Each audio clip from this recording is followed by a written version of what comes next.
So what do you need to know in order to calculate dosages given? I'm going to take you through a series of steps, but basically the first thing you need to know is how much anesthetic did you give in volume. That means how much solution did you inject into the patient.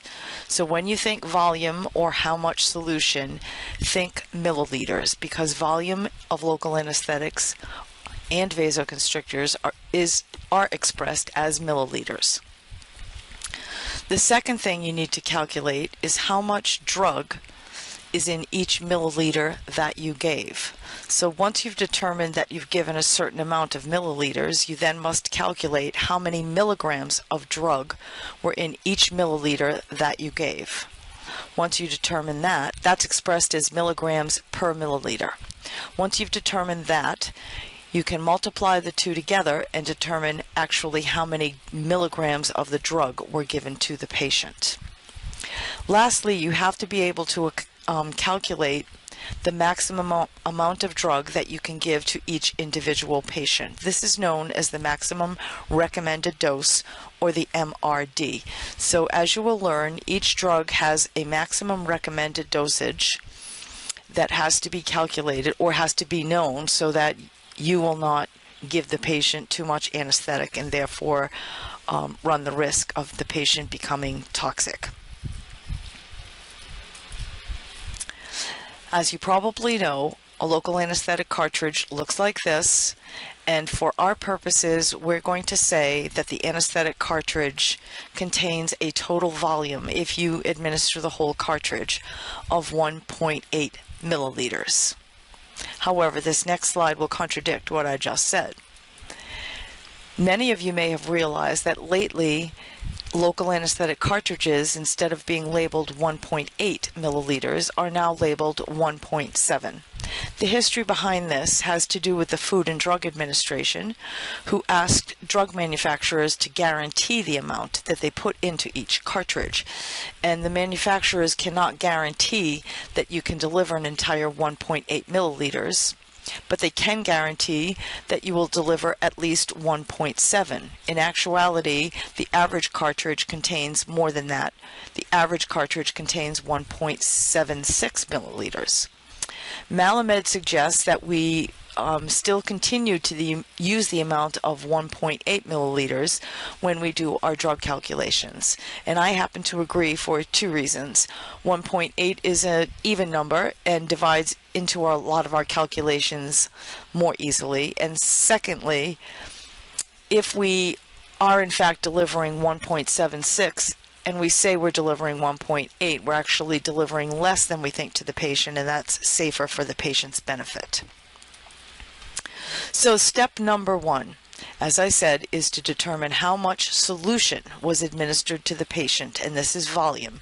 So if you give one entire cartridge, it is 1.8 milliliters.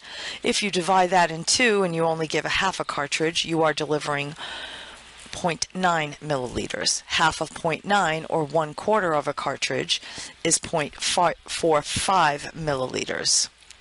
And as you can see, a third of a cartridge, or 3 divided into 1.8, is 0.6 milliliters. Twice that amount, or 2/3 of a cartridge, is 1.2 milliliters. These numbers are handy to try to keep in your memory bank so that you don't have to go figuring it out each time that you administer it. This diagram will probably help you understand it a little better. When you divide the cartridge in half, you are giving 0.9 milliliters. As you become more experienced at your practice of administering local anesthesia, you will realize that very quickly you can learn how to visualize how much solution still remains in the cartridge so that you will know how much solution you've actually injected. It's also helpful when your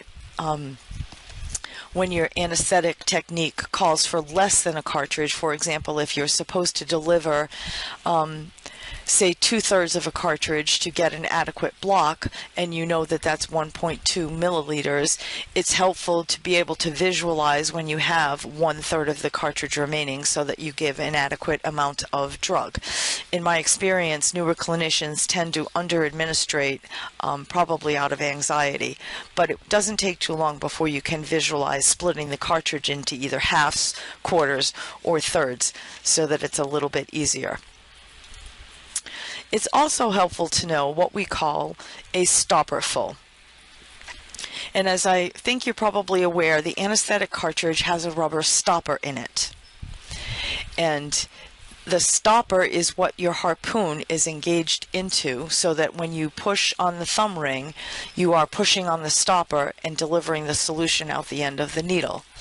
Each time you move that stopper 1 time its own width, you are giving approximately 0.2 milliliters of solution. Or another way to look at it, 1 stopper full is equal to 0.2 milliliters. And so if you determine the number of stopperfuls that you've administered and you multiply that number times 0.2, that will tell you exactly how much solution you have administered.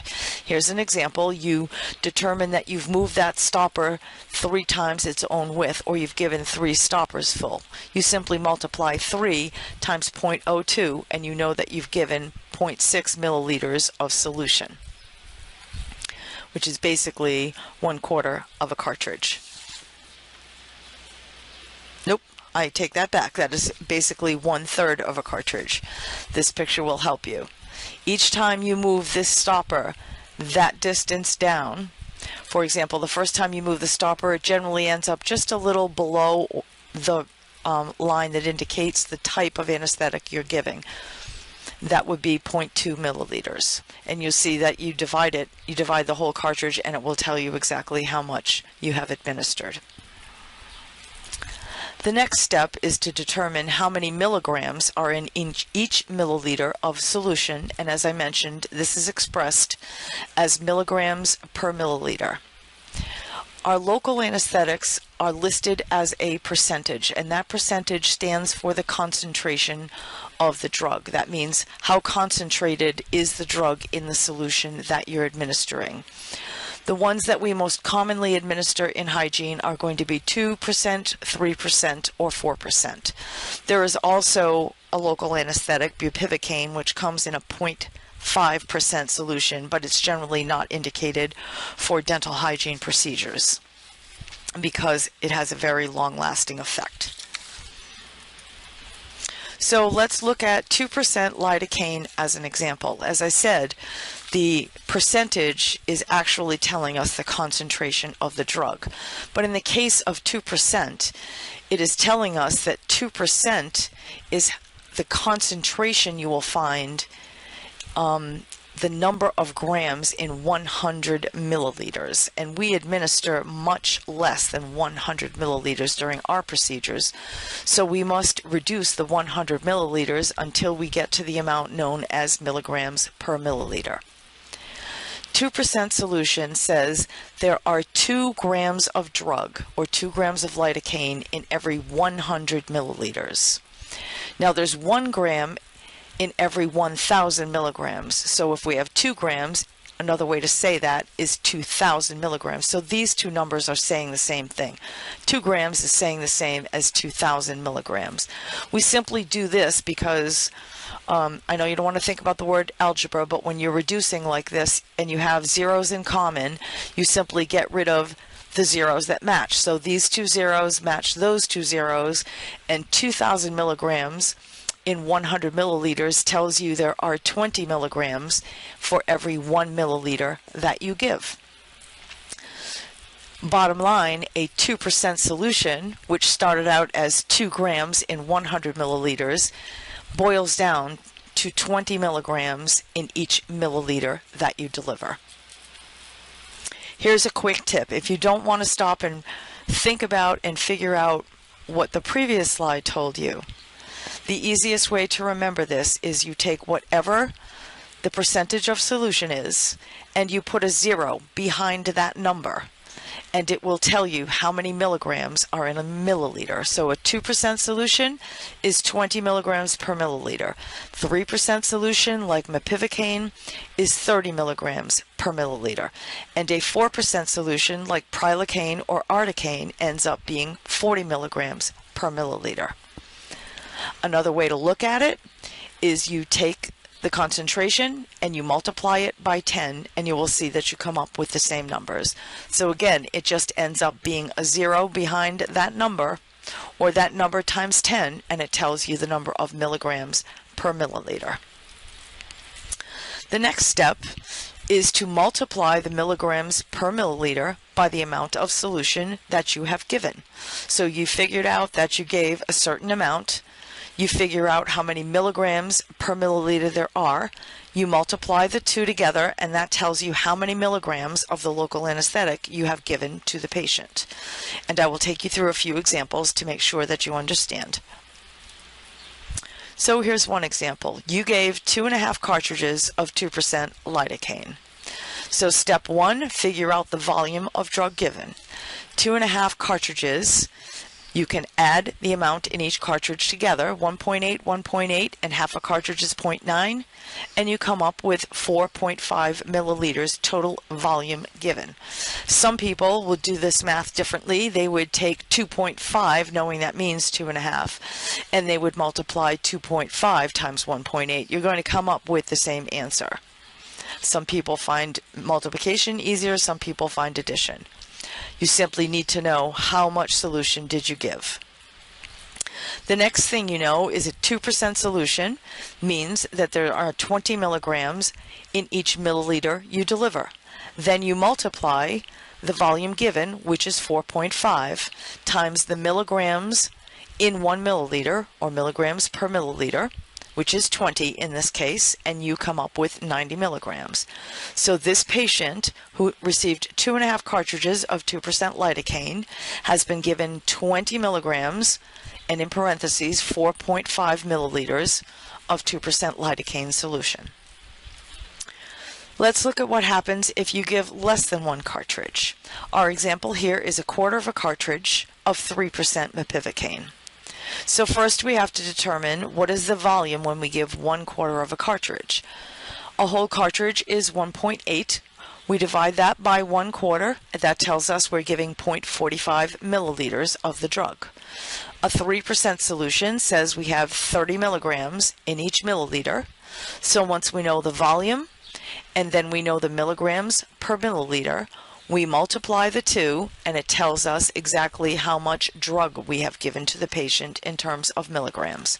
So this patient, who got 1/4 of a cartridge of 3% mepivacaine, has received 13.5 milligrams, or 0.45 milliliters, of that particular drug.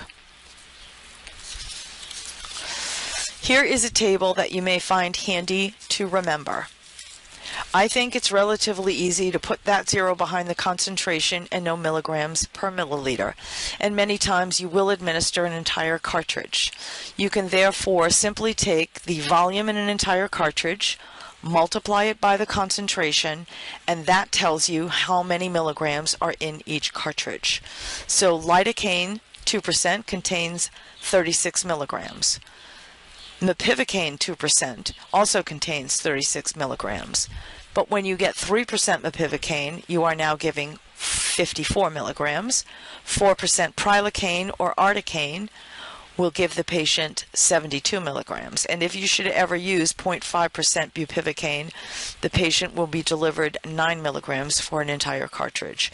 So these numbers are handy to remember, especially the first 3.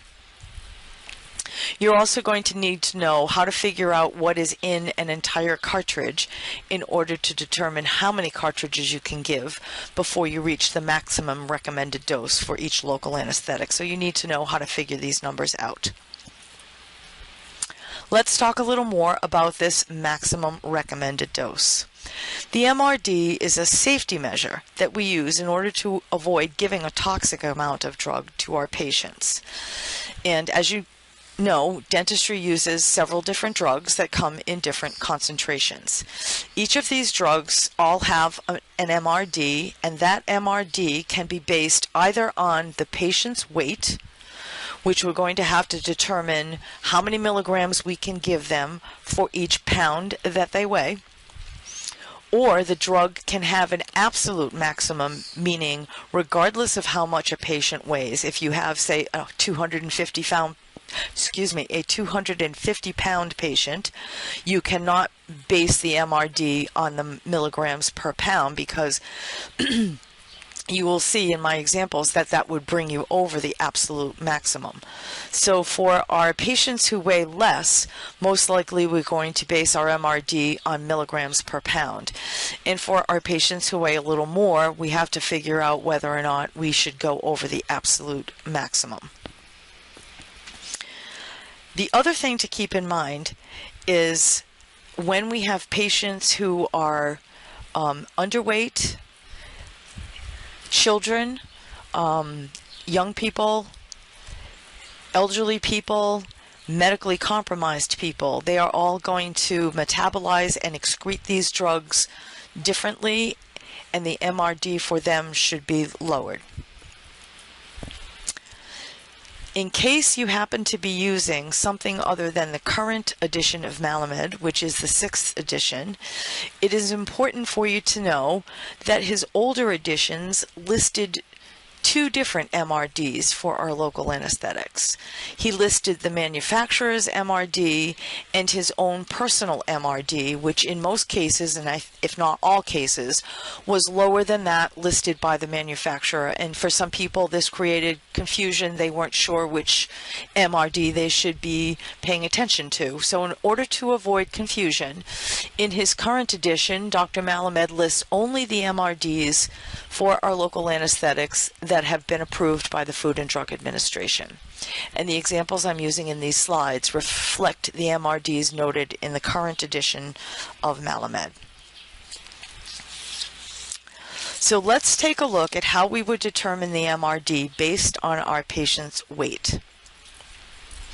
I'm going to use 4% prilocaine as an example. 4% prilocaine has an MRD based on weight of 3.6 milligrams for each pound that the patient weighs, but never to exceed a maximum dosage of 600 milligrams. So we'll use easy math here. We'll say we have a patient who weighs 100 pounds. We simply multiply their weight by the MRD of 3.6 milligrams for each pound they weigh.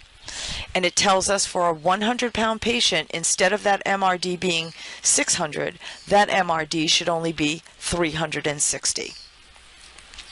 The second step is to determine how many milligrams are in each cartridge of prilocaine that we might deliver.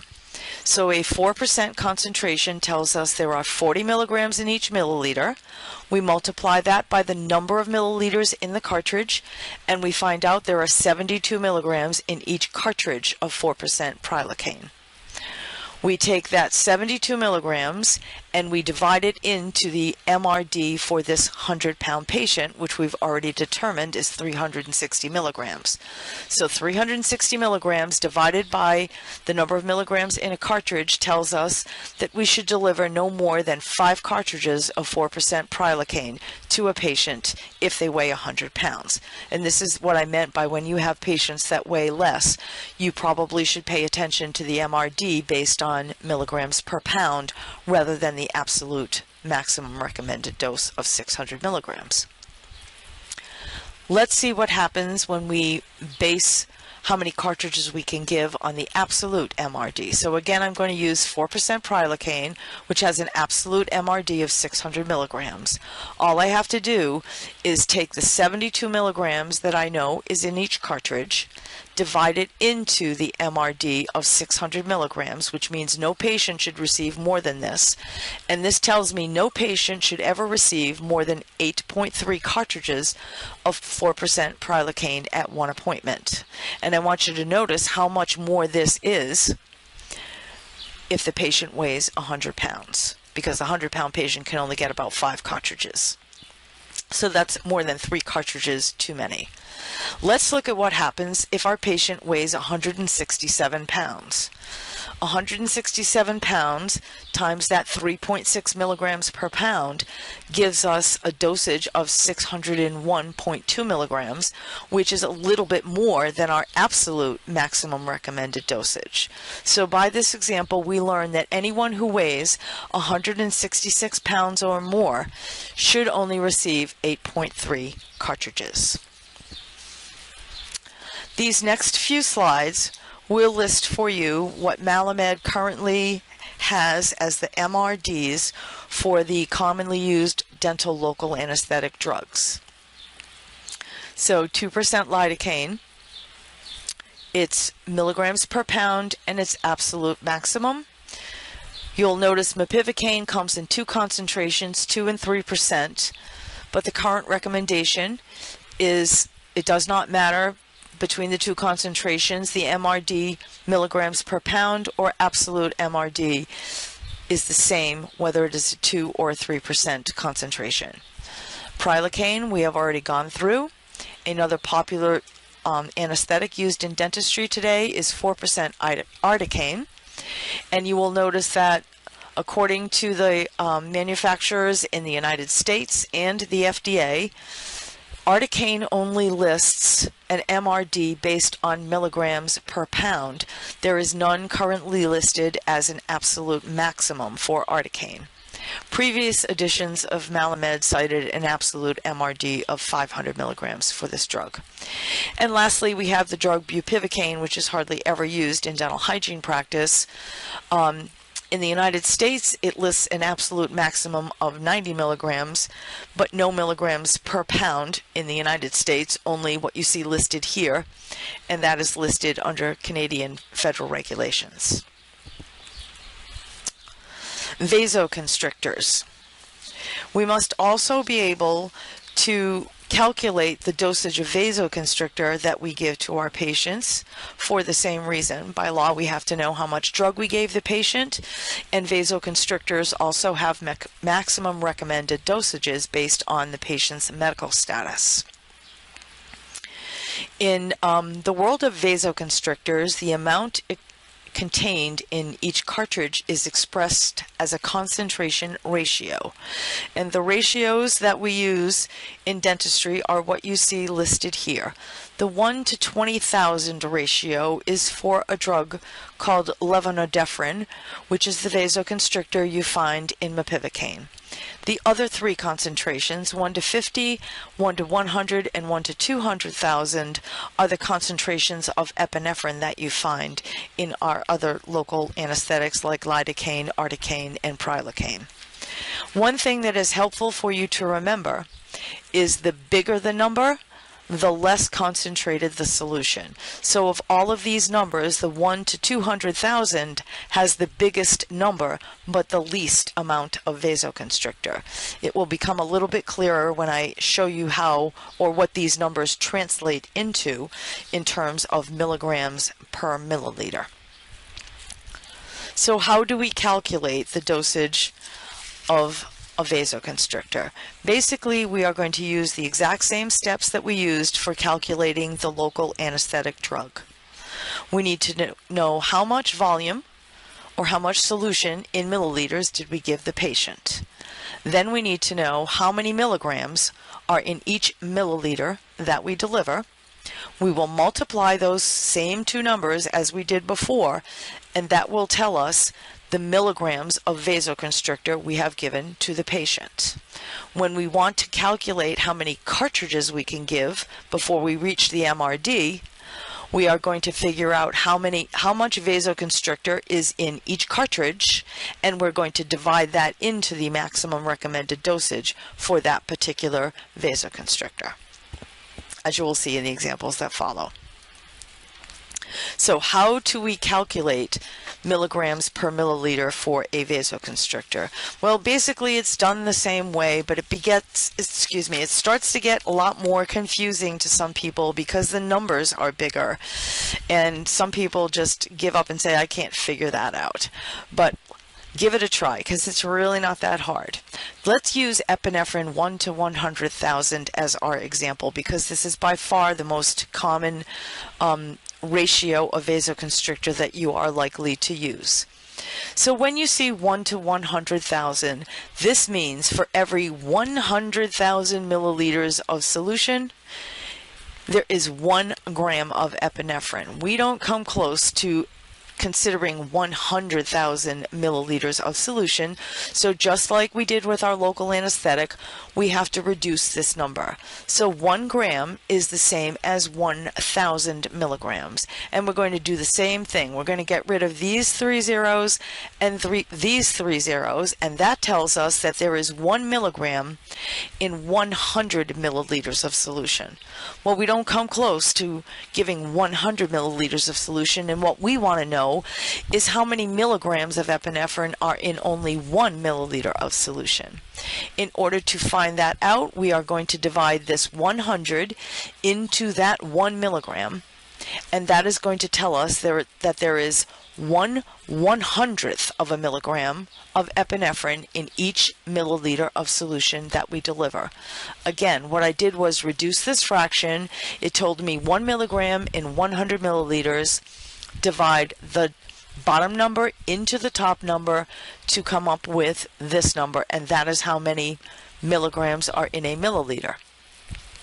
When I want to determine how much is in a cartridge, I take the milligrams per milliliter, multiply it by that 1.8, and that tells me there are 0.018 milligrams of epinephrine in each cartridge that I administer to my patient. Here is another quick tip. Using the concentration, cross out the last 3 zeros, and that will tell you how many milligrams, that will tell you 1 milligram in how many milliliters. You simply take the bottom number, divide it into the top number to find out milligrams per milliliter. So 1 to 50,000, remove the last 3 zeros, 1 milligram in 50 milliliters, 50 into 1 is 0.02. 100 into 1 is 0.01. 200 into 1 is 0.005. I'll also use this slide to demonstrate how, if you know that the 1 to 100,000 is twice as concentrated as 1 to 200,000, this number will be half of that number. 1 to 100,000 is half as concentrated as 1 to 50,000, so this number will be half of that number. It's really very helpful if you simply just remember 1 to 100,000, 0.01 milligrams per milliliter, multiply it times multiply it by 1.8 milliliters, and you will get 0.018 milligrams in the cartridge. This slide will show you how many milligrams per milliliter for our concentrations multiplied by the 1.8 and how many milligrams are in each cartridge depending on the concentration ratio. So let's look at what happens if we give more or less than 1 cartridge. We're going to follow the same steps that we used to determine how much we gave of the local anesthetic drug. In this example, we gave a half a cartridge, and it contained a 1 to 100,000 ratio of epinephrine. We know that a half a cartridge is 0.9 milliliters of solution. We know that a 1 to 100,000 ratio is 0.01 milligrams per milliliter. We multiply the two numbers by each other, and that tells us that when we give a half a cartridge at that ratio, we are delivering 0.009 milligrams of epinephrine to the patient. Let's say we give the patient 1 1/4 cartridges with the same ratio of epinephrine. Well, 1 1/4 cartridges of solution is 2.25 milliliters. It's 1.8 milliliters and 0.45 milliliters for that quarter cartridge. We take that number, 2.25, we multiply it by our milligrams per milliliter, and it tells us that when we've given 1 1/4 cartridges of 1 to 100,000 epinephrine, we are delivering 0.0225 milligrams of epinephrine. Let's look at how we calculate the MRD. Well, the MRD for both epinephrine and levonorepinephrine has an MRD if we have a healthy adult patient, but a different and significantly lower MRD if our patient has cardiovascular disease. And a word about patients with cardiovascular disease. The standard of care says it is a patient with diagnosed cardiovascular disease which is fairly well controlled. For most patients, that would mean that if the patient is not controlled, you would probably not be rendering elective dental hygiene care to them anyway. You would most likely dismiss them if their cardiovascular disease is out of control at the moment. Say they present you with a blood pressure of 200 over 115. You probably would not treat them that day anyway. Never mind give them epinephrine. But the MRD for epinephrine in a healthy patient is 0.2, and for a patient with controlled cardiovascular disease, it's 0.04.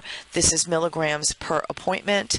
I advise you to commit these numbers to memory. It is common for these numbers to be asked of you on the nerve exam to get your permit to administer local anesthesia. The MRD for levonorepinephrine is 1 milligram per appointment for a healthy patient and 0.2 milligrams per appointment for a patient with controlled cardiovascular disease. So we need to take 3 steps in order to calculate the MRD. First of all, we have to determine how many milligrams per milliliter there are for the vasoconstrictor. Then we will take that number and we will multiply it by 1.8 to find out how many milligrams are in each cartridge. These are the same steps we took to figure the MRD for our local anesthetic. Once we know how many milligrams are in an entire cartridge, we will divide that into the MRD for the vasoconstrictor to find out how many cartridges we can give. Malamed suggests always rounding down to the nearest half cartridge. So in some of my examples, even though the numbers might be slightly higher by 0.3 or 0.2, I have rounded mine down to a number in some instances. It is safer to use less than to use too much, especially in the world of vasoconstrictors. So let's look at epinephrine 1 to 100,000 as our example. As we've already learned, when we have this number, we're going to cross out the last 3 zeros, divide the 100 into the 1, which means that we have 0.01 milligrams in each milliliter we deliver. Multiply that by how much is in the entire cartridge to find out that we have 0.018 milligrams in that entire cartridge. If we have a healthy adult and our MRD is 0.2, we divide the 0.018 per cartridge into the total we can give to learn that we can administer 11 cartridges containing this ratio of epinephrine. I think in most instances you would not come close to administering 11 cartridges, but if you have a healthy adult, you will not be going over the MRD for epinephrine at that concentration. Let's look at what happens with the same ratio if we have a patient with cardiovascular disease and we have to lower the MRD to 0.04.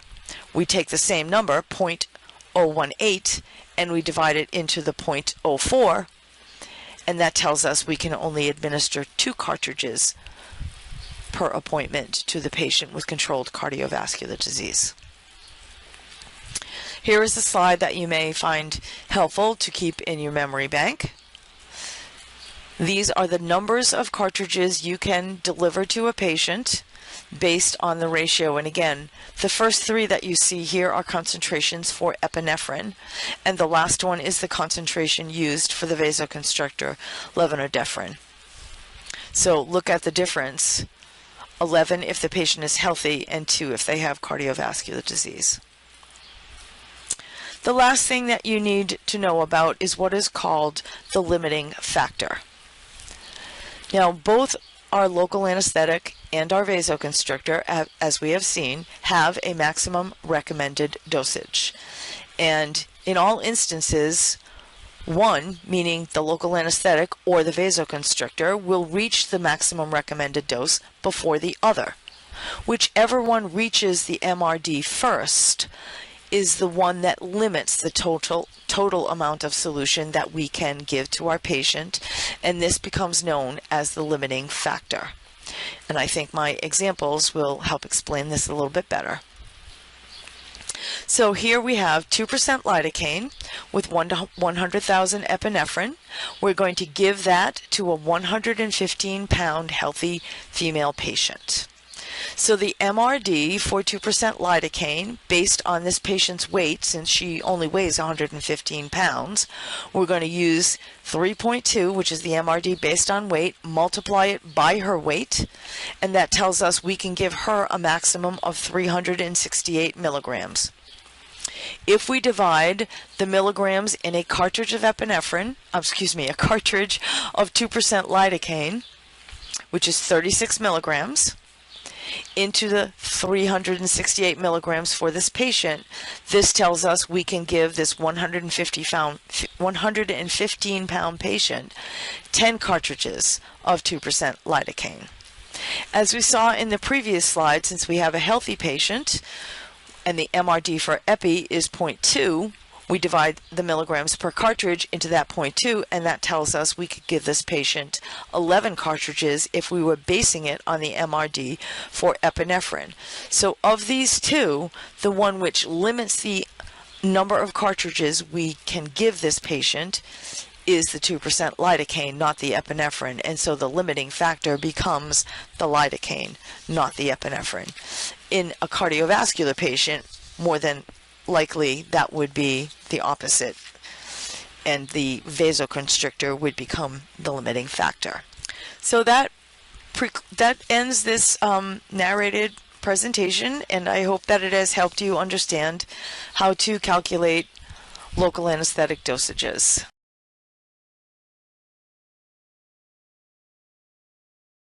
I'm going to give you an example of how to calculate maximum dosages of drugs. The example we'll use is for local anesthetic. Let's say you have to calculate the maximum number of carpules that you can give to a 90 kilogram patient, and the anesthetic you're going to use is 2% lidocaine with 1 to 100,000 epinephrine. So how do you go through the calculations for that? First of all, the maximum dose for lidocaine is 4.4 milligrams per kilogram. And that's often a way you'll see dosages related in a milligram per kilogram fashion. So 4.4 milligrams per kilogram for lidocaine with an absolute maximum, so not to go over, a total of 300 milligrams. So for our 90 kilogram client, if we use the 4.4 milligram per kilogram, that would tell us a maximum dose of 396. But again, that would be over our absolute maximum of 300, so this will be the number that we have to base our calculations on. So the most anesthetic we can give the client is a total of 300 milligrams of lidocaine. It's a 2% solution of lidocaine, and a 2% solution means there's 20 milligrams per milliliter. 20 milligrams per milliliter equals a 2% solution. A carpule holds 1.8 milliliters of solution, which means there's 36 milligrams of lidocaine per carpule of anesthetic. So every anesthetic, every carpule of 2% lidocaine will have a total of 36 milligrams of the drug in the carpule. The most we can give them is a maximum of 300 milligrams. So to find out how many carpules that is, we divide 300 by 36, and that gives us 8.3 carpules. So that tells us that the most anesthetic we can give a client based on the lidocaine is 8.3 carpules. Now in this situation, lidocaine isn't the only drug that's in that anesthetic carpule. We also have 1 to 100,000 epinephrine. So we have to look at that calculation as well. The maximum dose of epinephrine you can give a client, total dose, is 0.2 milligrams. So that's the key number we have to be aware of when looking at epinephrine. 1 carpule of 1 to 100,000 epinephrine equals 0.018 milligrams. So in our 8.3 carpules, the amount of epinephrine comes out to 0.15 milligrams. That's still under the allowable maximum of 0.2, so we can still use 8.3 carpules. If instead of 2% lidocaine to 1 to 100,000 epinephrine, it was 1 to 50,000 epinephrine, that would be twice as much epinephrine as in the scenario we just did. In that case, the amount of epinephrine would be the limiting factor of how many carpules we can give. So always when looking at trying to determine how much anesthetic a client can actually receive, you have to do the calculations on all of the drugs that are in that carpule. The other thing to be aware of is the amount of time the anesthetic is administered over. Totally different story if I administer 8.3 carpules over an 8-hour long appointment. That's much different than if I give them 8.3 carpules right in a row at the beginning of an appointment. So again, the maximum amount you can give a client is dependent on the drug qualities and quantities, and also dependent on the amount of time that the anesthetic is administered over.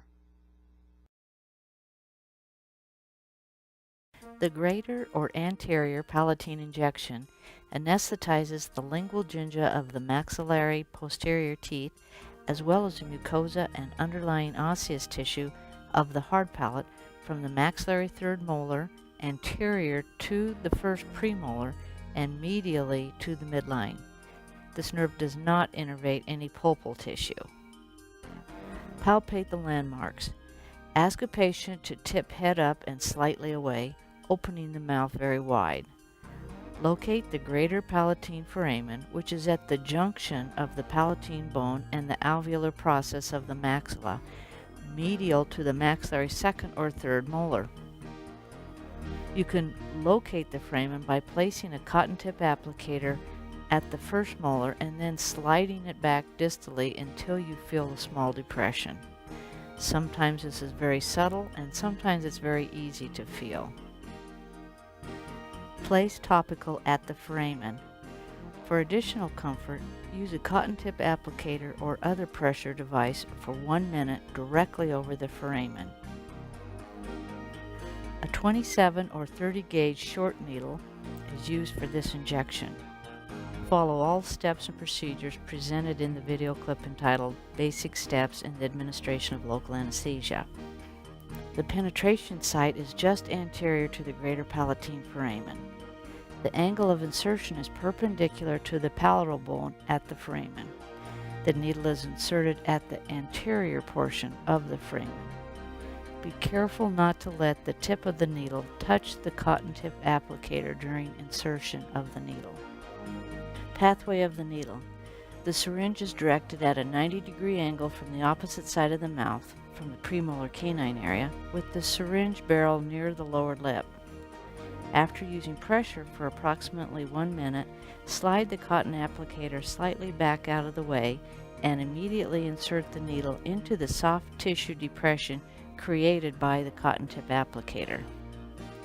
The depth of insertion ranges between 4 to 10 millimeters through dense mucosal tissue until gentle contact is made with bone.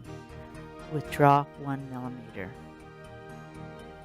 Aspirate at the deposition site and then begin to slowly deposit the anesthetic.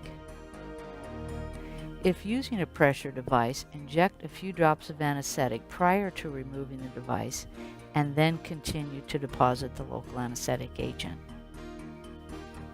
Deposit approximately 1/4 of a carpule. The deposition should be slow to prevent discomfort and tissue trauma. The tissue surrounding the ejection site should blanch to approximately the size of a dime. Possible complications can be pain or necrosis of soft tissue due to the vasoconstrictor. The soft palate can be anesthetized if the needle is inserted too deep. This can be uncomfortable for gaggers. The use of pressure by applying a soft tip applicator or other device directly over the foramen is used by many clinicians to anesthetize the area prior to needle insertion. If adequate pressure is applied with gentle technique, this can be a very comfortable injection for your patient. This injection provides anesthesia to the soft tissue and bone of the hard palate. The area involved includes the mesial aspect of the first premolar to the distal of the third molar and medial to the midline suture. The greater palatine nerve branches off the maxillary division of the trigeminal nerve in the pterygopalatine fossa. It leaves the fossa through the pterygopalatine canal and exits onto the hard palate through the greater palatine foramen. It then courses anteriorly as far as the first premolar. The bony landmark for this injection is the greater palatine foramen, which is adjacent to the second molar midway between the crestal bone and the midline of the hard palate. The operator sits at 9 o'clock with the client fully supine and their neck extended. Prepare the syringe with a 25 or 27 gauge short needle, orienting the bevel towards the palatal tissues. The intraoral landmarks are the midline of the palate, the junction of the hard and soft palate, and the second maxillary molar. Palpate the foramen with a cotton tip applicator along a line midway between the midline and the cemento-enamel junction of the molars. It feels like a soft depression. Occasionally, the blood vessels exiting the foramen along with the nerve cast a bluish hue onto the overlying tissue. This coloration may help with identifying the correct insertion site. Apply topical anesthetic for 2 minutes. Insert the needle approximately 5 to 6 millimeters. Perform aspiration and then deposit 0.45 to 0.6 milliliters of the anesthetic solution. As the anesthetic is deposited, there may be some resistance. This occurs because the tissue here is keratinized and firmly bound to the underlying periosteum. The tissue will blanch during deposition. After withdrawing the needle, manage any bleeding by applying pressure over the foramen. Nasopalatine injection. The nasopalatine injection anesthetizes the palatal soft and osseous tissues of the anterior third of the palate and the lingual gingiva of the anterior teeth from canine to canine. Remember that both nerves travel together and exit onto the hard palate together, one supplying each side of the face. This nerve does not innervate any pulpal tissue. This injection has a bad reputation but can be made more comfortable. The use of pressure by applying a cotton tip applicator directly or other blunt instrument directly to the incisive papilla is used by many to anesthetize the area prior to needle insertion. The landmark for this injection is the incisive papilla immediately posterior to the maxillary centrals. Place topical and pressure over the incisive papilla with a cotton-tipped applicator or other pressure device for a minimum of 1 minute prior to the injection. A 27 short or 30 gauge short or extra short needle is used for this injection. The bevel is turned up toward the palatal bone. Follow all steps and procedures presented in the video clip entitled Basic Steps in the Administration of Local Anesthesia. Ask the patient to tip his or her head up and slightly away with the mouth wide open.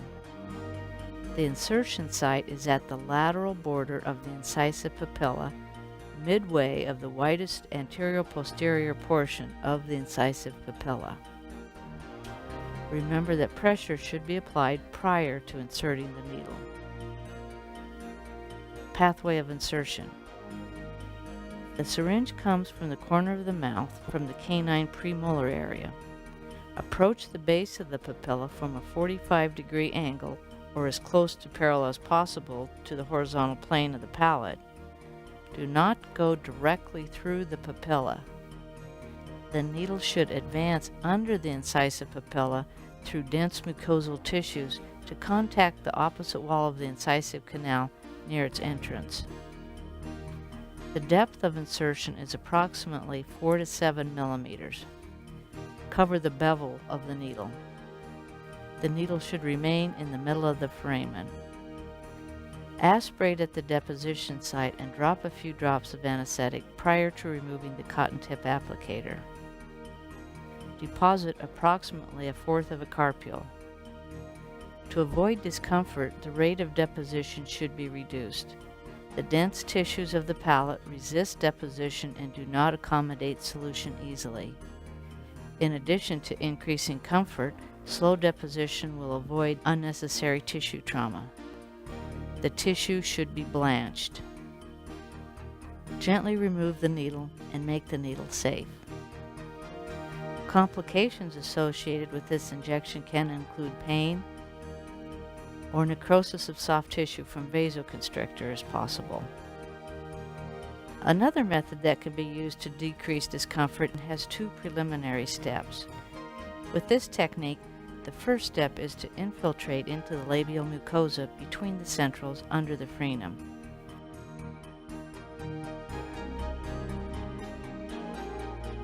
Step 2 is to infiltrate through the interdental papilla between the centrals.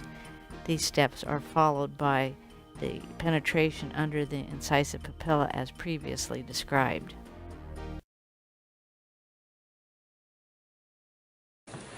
This is the nasopalatine nerve block. The nerves are the nasopalatine nerve bilaterally.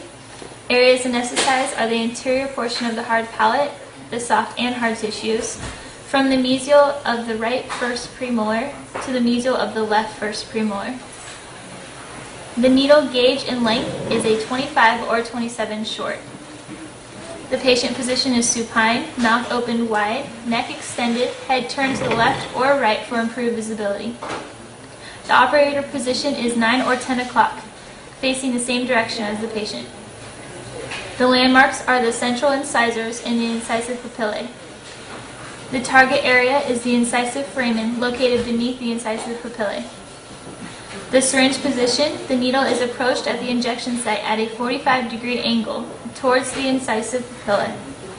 The palatal mucosa lateral to the incisive papilla. The bevel orientation is against the palatal soft tissues. Pressure anesthesia, yes, before and during the injection. The depth of insertion is about 5 millimeters. Osseous contact, yes. Contact? Aspiration potential is less than 1%. Aspiration negative? And the amount of solution is 0.45 milliliters or 1/4 of a cartridge over 15 to 30 seconds.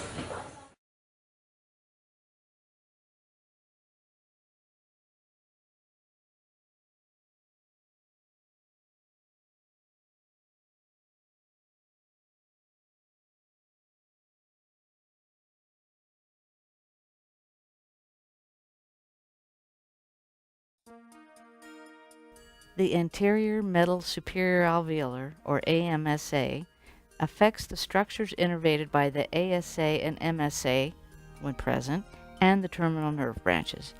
This injection anesthetizes the osseous tissues and soft tissues of the hard palate and the buccal periodontium of the central and lateral incisors, canine, and premolars on the anesthetized side. It does not provide anesthesia for tissues of the lip. This is an advantage when doing cosmetic dental procedures where it is helpful to have normal patterns of speech and facial expression, or when the patient needs to have these faculties after leaving the office. The landmarks for this injection include the hard palate at the junction of the horizontal and vertical plates of the palate and the maxillary premolars. Place topical and pressure with a cotton-tipped applicator or other pressure device for a minimum of 1 minute prior to the injection. A 27 or 30 gauge short or extra short needle is used for this injection. The bevel is turned up toward the palatal bone. Follow all the procedures presented in the video clip entitled Basic Steps in the Administration of Local Anesthesia. The penetration site for AMSA injections is located between the maxillary premolars at the junction between the vertical and horizontal aspects of the palate. The angle of insertion is approximately 45 degrees to the palate, with the syringe barrel positioned over the opposite side of the mouth and bevel facing bone. The needle pathway is very short through dense palatal tissue directly to the bone. The depth of insertion is variable, often no more than enough to bury the bevel of the needle in the tissue. Aspirate, being careful not to withdraw the bevel of the needle during aspiration. Deposit approximately 0.9 to 1.2 milliliters of a carpule of a 2 to 3% anesthetic over a minimum period of 3 minutes. As the anesthetic is slowly deposited, a blanching pattern should extend both anteriorly and posteriorly. Gently remove the needle and make the needle safe. Possible complications: pain or necrosis of soft tissue due to the vasoconstrictor or high concentration of anesthetic. If 4% anesthetic is utilized for this injection, the amount of solution should be reduced to 1/3 or 1/2 a carpule. If you have difficulty achieving enough depth of the needle to deposit solution, move insertion site to a nearby area where there's enough tissue thickness to accommodate the solution. The effectiveness of this injection is not dependent on the exact penetration site, but rather enough solution under pressure to diffuse through the palatal bone into the maxillary dental plexus.